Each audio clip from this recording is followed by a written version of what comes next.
Now for our lesson 3, we have Filipino connectors. So we have 3 connectors in Filipino. And then here, the first one, we have na. We say, tahimik na lugar. This is a phrase. Quiet place. You say that in English, quiet place. Here we have adjective and the noun. Tahimik na lugar. Tahimik na lugar. Maasim na mangga. So, ng here pronounced from the word sing, ring, ding, and then you just add the vowel. Sing, nga, singi. Okay. Maasim na mangga, sour mango. So, we have here again the connector. And we have this masipag na katrabaho. So, hardworking. Trabaho is work. When you put ka here, it becomes noun. So, you say, masipag na katrabaho si Marie. So, you're saying that Marie is a hard-working co-worker. Another, we have this word, mahabang biyahe. Biyahe here means trip. And you notice we have now the ng connector. It's because the word mahaba ends in a vowel. Okay, so the previous one, the previous set of adjectives, they all end in consonant. That's why we have the na. Okay, another. So haba, since this is adjective, ma is the prefix and haba is the root word. So you say mahabang biyahe.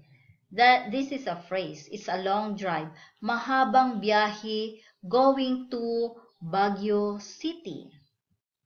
And we have again here mabait na bata, okay, na again, as connector because the T here is the consonant. So, mabait na bata si Marie. So, mabait na bata si Pedro. And the word tamad na tatay. Okay, tatay is a father, so I don't know. So when we say tamad na tatay, tatay is here is okay. We say tamad. Okay, it could be some Filipinos. We say that that some tatay, Filipino tatay, are talagang tamad. Okay, tamad na tatay. Another, we have this maingay na kapitbahay. So you say maingay na kapitbahay. Maingay na kapitbahay.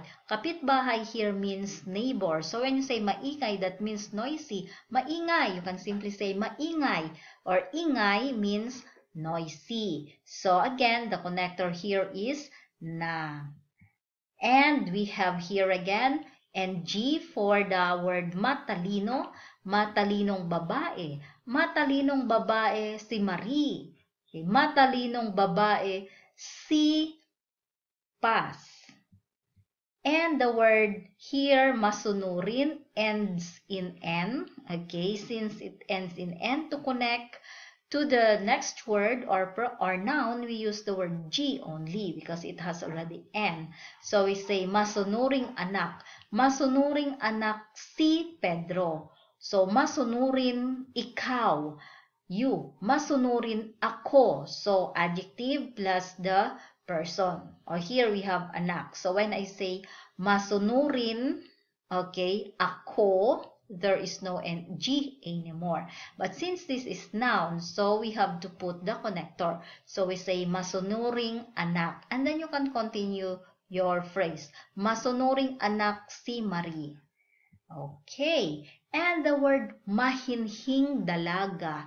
So we say mahinhin. Okay, that's for the sound of H. And since it ends in N, so we can simply put the word G here. So, mahinhin dalaga. So, the word mahinhin here, you can describe someone is mahinhin like slow moving, very conservative, opposite, not a party girl, not a party lady. You can find mahinhin dalaga in the provinces. Okay, this word mahinhin and the phrase mahinhin dalaga describes the general picture of the Filipina, which you which you can find only that you can find only in the provinces. So we have here mahinhing dalaga. So, but nowadays, unfortunately, very few of the mahinhing dalaga are already, they are not mahinhin anymore. You can only find mahinhing dalaga in the provinces, those conservative ladies. And here we go. So the connectors of these three connectors. So we have here the G, the G, and the na.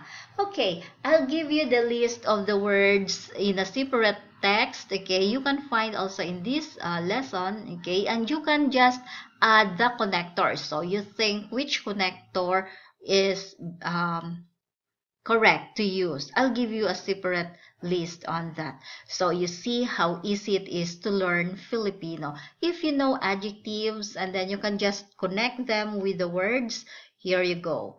That's so easy. So easy to learn Filipino. Now, let's go to our next lesson.